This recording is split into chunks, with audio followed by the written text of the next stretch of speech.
Monga kukhala nzimayi sichifukwa, chimodzimodzinso kukhala lubino sichifukwa choti munthu monga mbava poona apolisi akulunjika kwawo asowere mtendere mu dziko lake lomwe, dzuwa popendekeka akhale m'nyumba atalowa kamba kankhwitsizanu. Mwazi wanu chimodzimodzi mwazi wa alubino ndendende mwazi wa munthu, kupha iye chimodzimodzi kutaya mimba kaya kupha inu mwaphanso munthu. Mafupa ake chimodzimodzi mafupa anu sinyanga za njovu, mulibe golide anta nde mphepo powomba kuchokera kummawa kupita kumadzulo.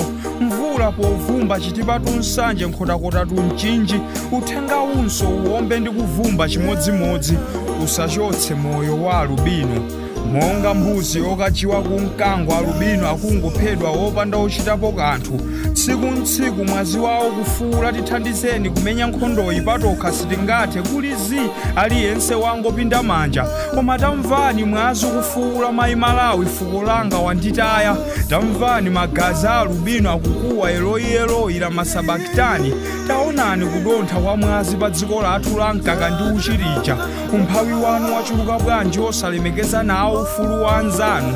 Kukhwima kwanu kwafika pati kuopepusa umoyo wa ena, koma muli ndi udindotu inu, muli ndi udindo inuyo oti musanapatsane moni mmawa. Status yanu iliyonse pa Facebook, uthenga uliwonse wapalamya, mukangonena halo pa foni, kumisonkhano mmaulaliki, kumpira kaya kuzinkhoswe mma-WhatsApp mmenemu, mawu oyamba adzikhala usachotse moyo wa alubino.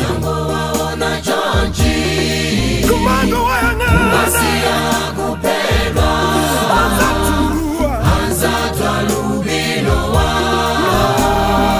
nawosondia tu musango wayang'ana chonchi kuwasia kupedwa anzatu alubino wa